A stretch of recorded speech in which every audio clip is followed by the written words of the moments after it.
मित्रांनो, जय जिजाऊ जय शिवराय. आज आपण एका अनोख्या आणि प्रेरणादायक ऐतिहासिक विषयावर चर्चा करणार आहोत, ज्यामुळे तुमच्या आयुष्यात नक्कीच सकारात्मक बदल घडू शकतात.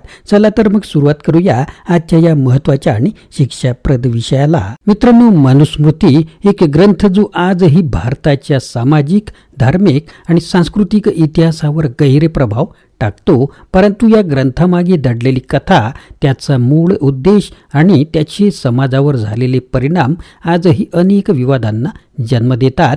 मनुस्मृती हा केवळ धर्मशास्त्र नव्हे, तर हुकुमशाहीच्या कार्यप्रणालीचा आणि कपटी पुरोहितशाहीच्या जहाल मिश्रणाचा दस्तावेज आहे.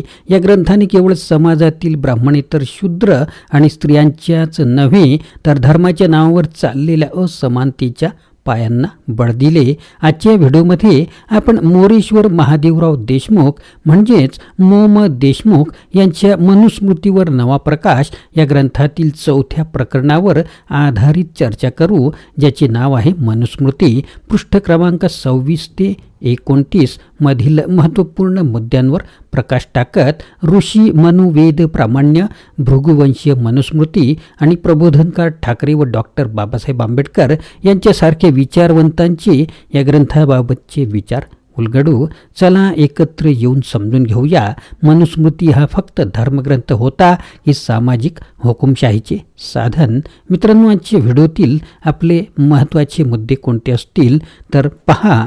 मनुस्मृतीचे मूळ उद्दिष्ट काय होते आणि ती कोणत्या ऐतिहासिक कालखंडात लिहिली गेली. ऋषी मनु आणि भृगुवंशीय मनुस्मृती यामधील संबंध काय आहे. मनुस्मृतीमध्ये धर्मनियम कसे मांडले गेले आहेत आणि त्याचा समाजावर कसा परिणाम झाला. मनुस्मृतीतील ब्राह्मण, क्षत्रिय, वैश्य आणि शूद्र यांच्यासाठी वेगवेगळ्या भूमिका का ठरवल्या गेल्या. मनुस्मृतीने स्त्रियांना कोणती भूमिका दिली आणि ती त्यांच्या सामाजिक स्थानावर कशी प्रभाव टाकते. प्रबोधनकार ठाकरे आणि डॉक्टर बाबासाहेब आंबेडकर यांनी मनुस्मृतीबद्दल कोणती मते मांडली. मनुस्मृतीतील स्वर्ग, नरक आणि पुनर्जन्म यासारख्या कल्पना समाजाला धर्माच्या आधारे कसे नियंत्रित करतात.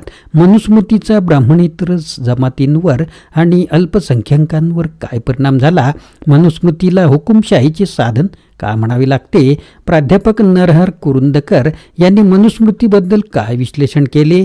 मनुस्मृतीतील वैदिक धर्म आणि कपटी पुरोहितशाही यामध्ये काय फरक होता.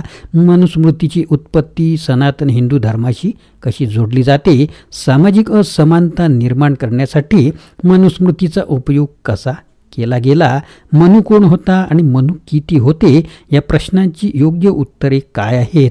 मनुस्मृतीच्या आधुनिक काळातील उपयुक्तता किंवा अप्रासंगिकता यावर अभ्यासकांचे विचार काय आहेत. महामहोपाध्याय काणे यांनी मनुस्मृतीबद्दल काय मत व्यक्त केले. धर्माची कायदेबाजी आणि मनुस्मृती यामध्ये काय संबंध होता. मनुस्मृतीवर मोम देशमुख यांनी त्यांच्या ग्रंथामध्ये कोणते मुद्दे उघड केले आहेत. समाजातील स्त्रिया आणि ब्राह्मणेतर घटकांविषयी मनुस्मृतीने कोणते नियम लागू केले. मनुस्मृतीचे भृगुवंशीय संहितेशी असलेले नाते सामाजिक व्यवस्थेसाठी किती प्रभावी ठरले. हे प्रश्न तुम्हाला या प्रश्नातील सर्व उत्तरे या एकाच व्हिडिओत मिळणार आहेत. मित्रांनो, आपण जर चॅनलवर नवीन असाल आणि मागील व्हिडिओ पाहिले नसतील तर चॅनलला सबस्क्राईब करायला विसरू नका. आता सुरू करूया या लेखकांचे विचार जसेच्या तसे. पृष्ठ क्रमांक 26 शीर्षक आहे मनुस्मृती.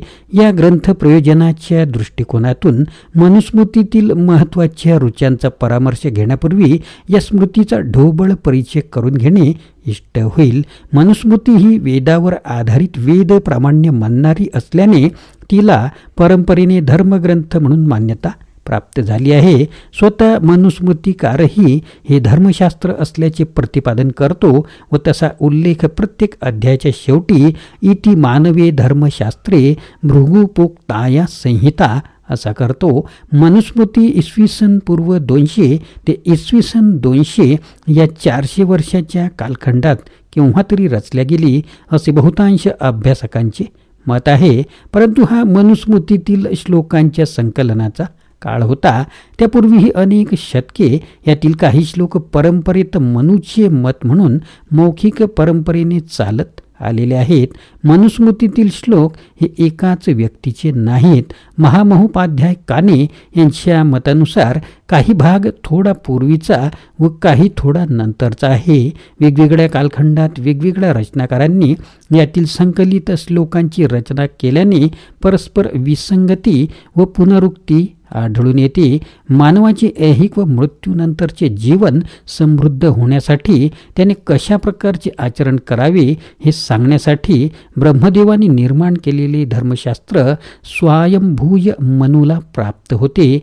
कालांतराने निरनिराळ्या वर्णाचे धर्मनियम समजून घेण्यासाठी काही ऋषी त्यांच्याकडे जातात व ते धर्मशास्त्र सांगण्याची विनंती करतात. तेव्हा मनु त्यांना ते धर्मशास्त्र सांगतो. मनुने ऋषींना जे धर्मशास्त्र सांगितले ते शास्त्र म्हणजेच मनुस्मृती. ही मनुस्मृती या धर्मग्रंथाची उत्पत्ती कथा. या स्मृतीस धर्मग्रंथ म्हणून सनातन हिंदू धर्माची मान्यता आहे. तशी अढळ श्रद्धाही आहे. वेदांची भाषा कालबाह्य व बरीचशी अनाकलनीय असल्याने त्या तुलनेत मनुस्मृतीतील भाषा सुलभ, त्यातील मांडलेले विषय उदाहरणे कालानुरूप असल्याने वेद, उपनिषदे आदी वैदिक वाङ्मय धर्मग्रंथ मागे पडून मनुस्मृतीचाच बोलबाला सुरू झाला. धर्मग्रंथासारखा उपयोग होऊ लागला आणि सनातन वैदिक धर्म ब्राह्मण धर्म बनला. या स्मृतीतून सर्व धार्मिक कायदे नीतिनियम ब्राह्मणांच्या फायद्यासाठीच बनवल्या गेले. ब्राह्मणेतरांना मग ते क्षत्रिय असले तरी राजे असले तरी ब्राह्मणांपेक्षा हीन ठरविण्यात आले. त्यांची प्रगती आणि आर्थिक समृद्धी होणार नाही असेच नियम जाणीवपूर्वक तयार करण्यात आले. हे सारे त्यांनी विनतक्रार सहन करावे. यासाठी त्यांना या जीवनात त्यांना ज्या काही हाल अपेष्टा दुःख सहन करावे लागते ती त्यांच्या पूर्वजन्मीच्या पापांची फळे आहेत असे सांगून त्यांचा संभाव्य उद्रेक थांबविण्यात आला. त्याचबरोबर त्यांना या जन्मी धर्माचरण करून पुण्य कमावले तर पुढील जन्मात सर्व सुखोपभोग मिळतील असे कधीही पूर्ण न होणारे प्रलोभन देऊन ठेवले.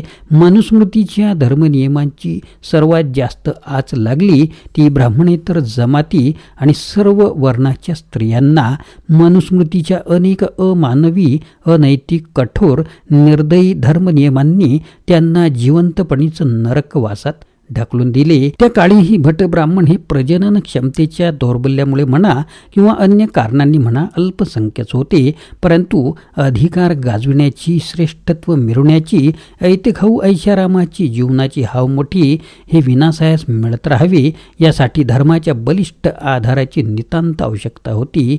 आजच्या बहुसंख्य हिंदूप्रमाणेच तत्कालीन क्षत्रिय, वैश्य, शूद्र हा समाजही देवभोळा व पापभिरूच होता. स्वर्ग, नरक, जन्म, पुनर्जन्म यासारख्या खुळचट कल्पना सत्य मानणे इतका तो भोळसरही होता. त्याला पापपुण्याची भीती दाखवून टाचीखाली दाबून ठेवणे सहज शक्य होते, सोपे होते. अडचण होती ती समर्थ धर्मनियमांची. ती सोय म्हणजेच मनुस्मृतीने दूर केली. हे जाचक धर्मनियम वैश्य, शूद्र या जातींनी अवहेरण्याचा प्रश्नच नव्हता. प्रश्न होता तो बलदंड धनसंपन्न क्षत्रिय समूहाचा. म्हणून त्यांचा विरोध नाहीसा करण्यासाठी मनुस्मृती सांगणारा मनु हा क्षत्रिय राजाच होता अशी कंडी वर्षानुवर्षे पिकवण्यात आली.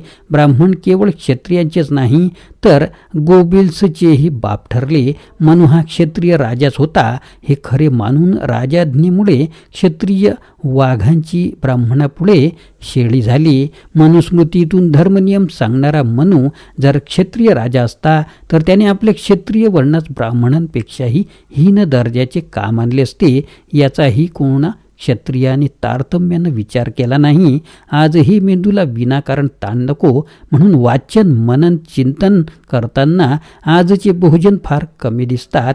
मनु हा खरोखरच क्षत्रिय राजा होता, ऐतिहासिक पुरुष होता किंवा त्या नावाने चालणारे एखादे पद होते, संस्था होती याबाबत विद्वानांमध्ये एकवाक्यता नाही. तसेच आतापर्यंत कोणीही आपले मत निर्विवादपणे सिद्ध करू शकलेला नाही. वैदिक वाङ्मयात अनेक कालखंडात अनेक मनु दिसून येतात. पुराणांनी 14 मनु व त्याची 14 मन्वंतरे सांगितली आहेत. भगवद्गीतेतही 4 मनूंचा उल्लेख आहे, तर मनुस्मृतीतही 7 मनूंचा उल्लेख आहे. यातील स्वयंभुव मनू हा मनुस्मृतीचा कर्ता मानला गेला आहे. त्यामुळे मनू हे पद परंपरेने चालणारे एखाद्या संस्थेच्या अध्यक्षपदासारखे किंवा एखाद्या धर्मपीठाच्या महंतासारखे असावे हे स्पष्ट होते. मनूने सांगितलेली मनुस्मृती म्हणून जी आज आपणापुढे आहे ती मनूनंतर गौतम, कात्स्यायन, ओंशना, बृहस्पती, अंगिरा, आपस्तंभ, गर्ग, पराशर, प्रजापती, वशिष्ठ, व्यास, शाकरायन, शौनक इत्यादींनी तीत वेळोवेळी भर टाकल्याचे, सुधारणा केल्याचे व त्या सर्व ऋषांचे भृगुवंशीय ब्राह्मणांनी संकलन करून मनुस्मृती नावाची कडबोळे तयार केल्याचे दिसून येते. मनुस्मृतीबाबत विद्वान अभ्यासकांची काय मते आहेत ते पाहणे इष्ट होईल. प्राध्यापक नरहर कुरुंदकर काय म्हणतात? शतकानुशतके परंपरेत मनूचे मत म्हणून काही श्लोक चालत आले. लोकप्रवाहात मौखिक परंपरेने चालत आलेले हे श्लोक एकाच व्यक्तीचे नाहीत, एका कालखंडातले नाहीत, अगर एका प्रश्नावर एकच एक भूमिका घेणारे नाहीत, तपशीलवार भिन्न भिन्न भूमिका घेणारे असे अनेक श्लोक मनूचे मत म्हणून परंपरेत प्रवाहित होते. यातील काही श्लोक भृगुवंशीयांनी एकत्रित केले, त्यांचा क्रम लावला, थोडीफार आपली भर घातली व आजच्या मनुस्मृतीची संहिता तयार केली. असा उल्लेख मनुस्मृती पृष्ठ 32 वर आहे. दुसरा मत आहे सर विलियम जोन्स यांचं. हे इंग्रज गृहस्थ संस्कृत पंडित होते. कंपनी सरकारच्या काळात त्यांनी भारतात वास्तव्य करून संस्कृत भाषेचा अभ्यास करून पारंगत झाले. त्यांनी मनुस्मृतीचा 1790 ते 91 मध्ये इंग्रजीमध्ये अनुवाद केला. त्या ग्रंथाच्या प्रस्तावनेत ते म्हणतात, मनुस्मृतीतील भाषेच्या घाटावरून हा ग्रंथ वेदांच्या नंतर 300 वर्षांनंतरचा दिसतो. मनुस्मृतीची तत्वप्रणाली, हुकुमशहाची कार्यप्रणाली आणि कपटी पुरोहितशाहीचे जहाल मिश्रण आहे. मनुस्मृतीची कायदे प्रणाली बढाईखोर असून काल्पनिक युक्तिवादावर आधारलेली आळशी अंधश्रद्धा जोपासणारी आहे. पुढे प्रबोधनकार के.सी. ठाकरे काय म्हणतात पहा. आपल्या भिक्षुकशाहीचे बंड या ग्रंथात ते म्हणतात, मनुस्मृती हे राष्ट्राचा जीव हळूहळू घेणारे एक जालिम भिक्षुकी जहर आहे.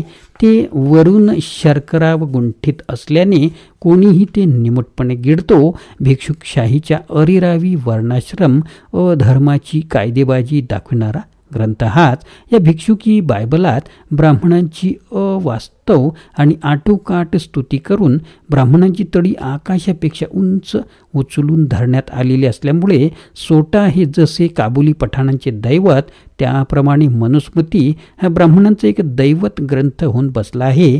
पृष्ठ 29 वर त्यांनी अशी नोंद केली आहे. डॉक्टर बाबासाहेब आंबेडकर याबद्दल काय म्हणतात? मनूच्या कायद्याची सर्वात धक्कादायक वैशिष्ट्य असे की एकाच अपराधाबद्दल वर्णानुसार भिन्न भिन्न शिक्षा. असमानता ही केवळ शिक्षेच्या संदर्भातच आहे असे नसून प्रतिष्ठा जोपासण्यासही असमानता दिसून येते. याचे कारण म्हणजे सामाजिक असमानता हेच मनूचे खरे सत्य होय. हिंदू धर्मावरील अप्रकाशित लेख पृष्ठ 25 मध्ये अशा प्रकारची नोंद आहे. तर मित्रांनो, अशा प्रकारचे विचार हे लेखकांच्या या पुस्तकात त्यांनी संकलित केले आहे किंवा त्यांनी त्या प्रकारे मांडले आहेत. तर मनुस्मृती हा केवळ एक ग्रंथ नसून तो सामाजिक, धार्मिक आणि राजकीय व्यवस्थेचे प्रतिबिंब आहे. हुकुमशाहीची कार्यप्रणाली आणि पुरोहितशाहीच्या जहाल मिश्रणाने हा ग्रंथ केवळ धर्माचरणाचा नियम मांडत नाही, तर समाजातील असमानतेचा पाया रचतो. प्रबोधनकार ठाकरे, डॉक्टर बाबासाहेब आंबेडकर आणि इतर विद्वानांनी मनुस्मृतीच्या विरोधात उभे राहत समाजात समता, बंधुता आणि न्याय प्रस्थापित करण्यासाठी दिलेले योगदान आपण विसरू शकत नाही. आजच्या चर्चेतून आपण मनुस्मृतीच्या मूळ उद्देशाचा आणि त्याच्या प्रभावाचा मागोवा घेतला, परंतु या चर्चा केवळ ऐकण्यापुरत्या मर्यादित न ठेवता आपल्याला यावर विचार करणे आवश्यक आहे. समाजात खरी समानता आणण्यासाठी आपण काय योगदान देऊ शकता या विषयावरील तुमच्या प्रतिक्रिया, प्रश्न आणि विचार आम्हाला नक्की कळवा आणि मत हीच आपल्या पुढील चर्चाची प्रेरणा असेल. पुन्हा भेटूया एका नव्या विषयासह. तोपर्यंत विचार करा, शिका आणि समाजात सकारात्मक बदल घडवण्याचा प्रयत्न करा. मित्रांनो, आशा आहे की तुम्हाला हा व्हिडिओ आवडला असेल. कृपया लाईक करा, शेअर करा आणि तुमच्या मित्रांसोबतही हा व्हिडिओ शेअर करा. चॅनलला सबस्क्राईब करा आणि आमच्यासोबत या शिक्षणाच्या प्रवासात सामील व्हा. जय जिजाऊ, जय शिवराय, जय महाराष्ट्र. Video legal disclaimer. या व्हिडिओमध्ये व्यक्त केलेली माहिती, विचार आणि मते ही संपूर्णपणे लेखक, पुस्तक किंवा इतर संदर्भित व्यक्तींची मते आहेत आणि ती कोणत्याही प्रकारे मालक, निर्माता किंवा यूट्यूब चॅनलच्या विचारांशी संबंधित नसू शकतात. या व्हिडिओचा उद्देश केवळ शैक्षणिक आणि ऐतिहासिक माहितीपूर्ण स्वरूपाचा आहे. कोणत्याही प्रकारची चुकीची माहिती दिली असल्यास ती जबाबदारी सदर लेखकांची आहे. कोणालाही दुखवण्याचा आमचा हेतू नाही. आमचे यूट्यूब चॅनल किंवा व्हिडिओ निर्मात्यावर कोणत्याही विचारांबद्दलची कायदेशीर जबाबदारी येत नाही. पुस्तकातील विचार आणि संदर्भ यावर कोणतेही हक्क आम्ही दावा करत नाही. मित्रांनो, आपण कमेंट किंवा कोणतीही प्रक्रिया करताना याचा विचार करावा.